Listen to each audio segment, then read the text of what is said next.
Thank you, Lena, for a kind introduction. And hello, everyone. My name is Gerben, and I'm very happy to be here and be able to talk to you about one of my favorite topics, which is how do we deal with acknowledging limitations in our work. So for the next 20 minutes, it's a simple program. I would like to talk to you about some practical issues, some slightly philosophical issues like definition, what actually is the definition of a limitation. But to start, I would like to go back to sociology of science, where Merton in 1942 wrote interesting stuff about science being, among other things, organized skepticism. In 1976, there's an interesting talk that you can also find on the internet under the search term cargo cult science, where Richard Feynman, the physicist and Nobel Prize winner, talks about this concept of utter honesty in science. And I think that is also very inspiring to read his cargo cult lecture at Caltech University. And that's a long time ago. And the interesting thing for a guy like me from biomedical side is that this is a physicist, and he talks about many of the interesting issues about helping readers interpret your work and our work, and contextualize our own findings in the discussion sections. Another take, of course, is that talking about limitations and the limitation sections that we come across in the literature that we read sometimes tends to be like a boring list of what most readers already know. And of course, the challenge is to write more interesting limitation sections. Let's move on. The summary, yes. So I am quite used to write discussion sections in the following fashion. And I usually start, and there's not something that I invented myself. It's something that was, I think taught to me a long time ago. Start with the main finding or the main findings, and then immediately actually start with the strengths and limitations. So talk about internal validity and discuss with the readers whether the findings, the results that you have actually apply to the study population itself, and only then move to the more speculative issue of generalizability of findings.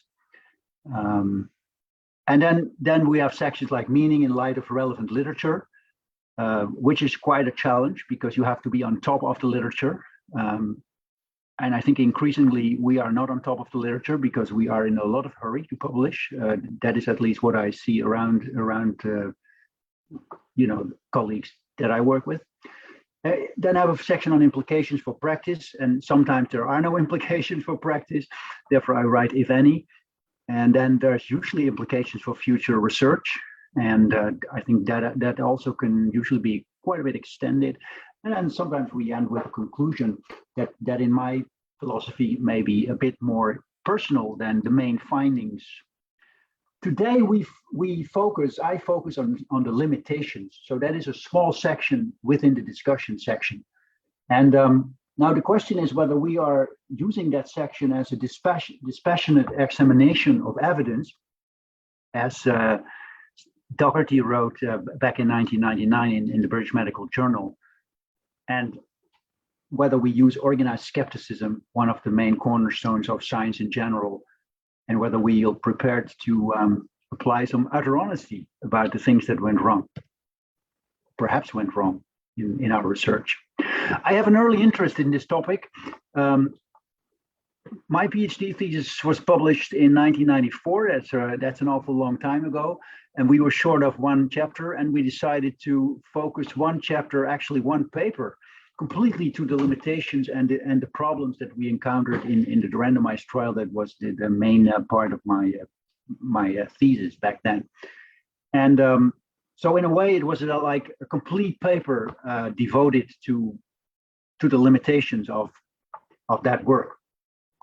And actually, it was quite interesting because at some point I went to a conference in Paris, and I decided, I actually was slightly inspired by a book that was a bestseller in those days, and it's still an interesting book. It's called Science in Action, and that is a book written by French philosopher of science and ethnographer Bruno Latour, and he wrote his book Science in Action, and I was inspired by it. So I decided to have. I also had 20 minutes, just like today. The first 10 minutes, I would sell my results as let's say the average scientist, trying to really make the point that you did a great work of science. And then the latter 10 minutes of the talk, I turned it around and I only discussed all the problems that we ran into. And I still remember that people were quite surprised about a guy being so openly critical about his own work. And it actually received a couple of invitations after that conference to play that game again. So people were actually quite inspired by that too. So I always kept an interest in this idea of being, to organize skepticism within your own mind, in a sense, or within your own team, which can also be a challenge. And we'll come to that in a minute. Like Lena said, I'm in the steering committee of the National Survey on Research Integrity in the Netherlands. And recently the results got published in PLOS ONE. And I just want to share one result with you, which is about questionable research practices. And we used, so the survey was among all Dutch scientists. And we used Likert scales of 1 to 7. 7 means always. So it was about questionable research practices. And one of the things that we call the questionable research practices is like insufficient inclusion of study flaws and limitations in our publications. And so that questionable research practice, or QRP, the respondents scored on a scale between 1 and 7, and we calculated all the respondents that gave 5, 6, or 7. 7 means always, over the last 3 years. So went back 3 years. And so 5, 6, and 7 means that people will probably say, well, I often did not talk openly about limitations in our own work, very often or always. So the percentage of 17% that you see on the far right-hand side of all, the row with the numbers, but 17% of respondents said that they, over the last 3 years, were involved in this questionable research practice. And you see there's little variation across the 4 disciplinary fields, but there is some variation between PhD candidates and junior researchers versus, for example, associate and full professors. And we might wonder whether the 21% of PhD candidates, junior researchers, versus the 14% among more senior members, where that difference stems from. It could be that the people who are actually doing the work are more aware of what actually went wrong, whereas the people more at a distance or supervising role, they have a more relaxed view on this. But there may be other explanations, and I'd be keen to hear from you what you think. Now, we thought it was an important questionable research practice, but what about the journals? And of course, here's a nice link to what Andrew just discussed with us, the role of the journals. And he also mentioned the instructions for authors. That's important to look at those once you decide to publish. We did a kind of a meta research topic where we looked at 835 instructions to authors from 835 different journals across all the disciplines in science, so from arts and humanities all the way to mathematics and engineering. And we looked at 19 different issues around open science practices, but today I will focus on limitations only. And as you can see on the right-hand side of the yellow bar, overall 9% of instructions for authors have something connected with limitations or flaws or similar terms that we looked for in the instruction for authors. And you see there's also some variation. For example, in the health sciences, 22% of the instructions for authors deal with this term limitations. But you can also see that in arts and humanities and in even the social sciences, this percentage is much lower. So it makes you wonder how important these issues are for most journals. A paper that I thought also was very inspiring is a paper back in 2002 by a former editor of The Lancet, which is a major biomedical journal, Richard Horton. He was a longtime editor of The Lancet, and he did a little qualitative research topic himself. He took 10 papers that had been recently published by The Lancet, and he wrote all the authors of these 10 papers. A couple of months later, a small survey. And you see in the box at the right-hand side the questions that he asked in that survey. And one of the questions that is relevant for my talk today is that define the weaknesses of your study.